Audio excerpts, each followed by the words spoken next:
Alright, so you're doing a timing belt on a 1.6 EcoBoost. This is gonna pretty much be the same for all 1.6 EcoBoosts and like Focuses, Fusions, or whatever the hell they're in. Basically you buy this kit off of Amazon or whatever. It's like 50 bucks or so. This is the pin that holds the tensioner in.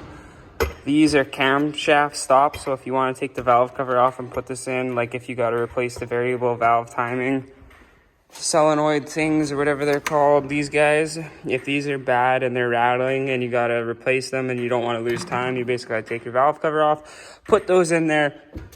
You don't have to do that if you're just doing the timing belt or a water pump or whatever. I watched a video on YouTube and the guy was like, he took the whole engine apart to do a freaking timing belt. Like, he took all this off, took the starter out and all that crap. Don't need to do that. So much unnecessary stuff to do. All you need to do, well, anyways, on this Escape, it's got a CV axle in the way of the crank pin here. So basically what this does is it stops the engine from turning this way. And when it's at TDC, so basically you find these little marks here. There's like there's a round mark on this one, and then there's a round mark there, and then there's another mark on this one. I can't remember if the square one or the round one's on this side. It's kind of hard to see, but you'll find it. It's there. It is round there. There's a little round indent, like actually on the gear, and then there's a square one on this gear. And then basically this just pops in there. Got to find TDC, put that in there. Then you put this pin in, and then you hold it with your hand, and then you undo this bolt, the crank bolt, with an impact. You have to use an impact because if you try and use a ratchet or something, the engine will just try to spin. This does not stop the engine from turning. It just stops it from turning clockwise. So it's good for tightening it up. And then basically just take, vice grips, pliers, whatever, put it on the crank, spin it. You're not going to mark this up. It is just super, super strong steel. You will not mark it up. If you want, you can put a rag in it, but I used pliers and there's no marks on the crank. You're fine. Okay, and then when you want to install the flywheel pulley, there's a little indent there. The kit comes with this tool. It just goes in right where the crank position sensor is. And also, if you're trying to find that pin, it's a 10 millimeter head directly behind the crank sensor. Pretty easy to find. So you just take this, line that indent up with this tool right here. Make sure there's no crap on here. And this does not need any heat or bending or prying or anything to get it to come off. Oh, there it is. Okay, yeah, you just kind of got to find it, and then it will stop. And then you can put your bolt in. Make sure your bolt's nice and clean. Mine isn't. It was rolling around on the floor. Whoops. Needs some brake clean. Now that the bolt's nice and clean, put her in there. And then you just pretty much get a impact, snug it up, and then you can torque it this back. And then there's a couple other things I got to show you, because what I ran into was the timing belt and trying to put it on. Okay, so torque spec is 74 foot-pounds.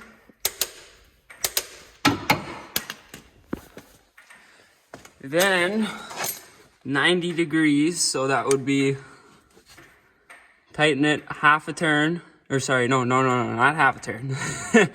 90 degrees is quarter turn, so bam, right here. So for, put it on, you turn it quarter turn, that would be 90 degrees. And then it says wait 2 seconds and then another 15 degrees, which would probably be about right there-ish. So you could put a breaker bar on here and do that, but I'm not going to do that. I'm just going to use my impact. I do it all the time on Volkswagens because they also have these stupid torque to yield bolts and stuff, and it's just too damn, it's ridiculous how tight they're supposed to be. Whereas if you use an impact, It's not that hard to do. Okay, got it torqued to 90 degrees. The way how I like to do it is I just pretty much, you know, get your logo on your impact, put it on. See, it's about right there. There. Boom. That's it. And then you just take this off. And it's supposed to just pop in and out, and then you can get your crank sensor out. Let's see how well it works. If this bolt will ever come out. Here we go. Boom. And you're supposed to be able to wiggle this thing out. There you go. Then this thing goes right here. This is your tool for your tensioner pulley. Oh yeah, this was the other thing. So, once you put this tool on, you are absolutely not going to be able to get this belt tight. So basically, it's going to be like half, it's going to be turned a little bit because this tool and just the way how this thing is designed, like there's no way to get it perfectly to stop right where you would need it to because these gears are too tight. I don't think you can put like a traditional cam gear holder tool in it. So basically what I did was I took an 8mm and put it in these caps of these variable valve timing things. And then I was just able to turn it a little bit on both. Not much, you don't have to like torque on it, just to get it to move a little bit. And then you'll get it to seat into the belt properly. If you put this on and your belt's still like flopping around a little bit, you didn't get it on right. You gotta pull the belt tightly and push down on this way, either this way or that way to get it on tight.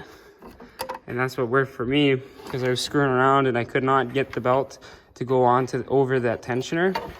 But that's, yeah, it works for me. Okay, these are the timing marks. So you got an arrow up, and then you got a circle, and then you got a square. See, there's a circle there, and then there's a square there. Or is there? Yeah, there it is. Now these do not have very good timing marks. Like usually you'd have an arrow up and there's something to look at it. This thing does not have that. Why? Because it's a Ford. They don't want you to work on their vehicles. They want you to take it to the dealer. Every single Ford I've ever worked on has been like this. They're just, ever since about, I think around early 2000s, they just started doing stupid, unnecessary stuff because they do not want people working on their vehicles. But anyways, hope that helps you get your timing belt changed. Peace. Don't forget to hit that subscribe button. I'm going to start doing videos kind of like this on little tips and tricks, just to kind of, useful information to help people out on certain jobs that, could maybe make people scratch their heads. But, yep. Adios. Oh, so you actually stuck around to the last part of the video. Well, here's an awesome freebie for you. So this is bolted onto the side of the engine. I'm sure you've had to take it off already. But in order to get the alternator out, what I did was I ran a ratchet strap up to the engine mount here. So this block right here. So this will still be on the engine while you're trying to get the alternator off. I just put a hook around here, ratchet strapped it onto like the exhaust hanger mount, I think it was, or the bracket back there, and I tightened up the ratchet strap, sucked the engine back with a jack underneath the engine, of course, and then that gives you enough room to wiggle the alternator out right here.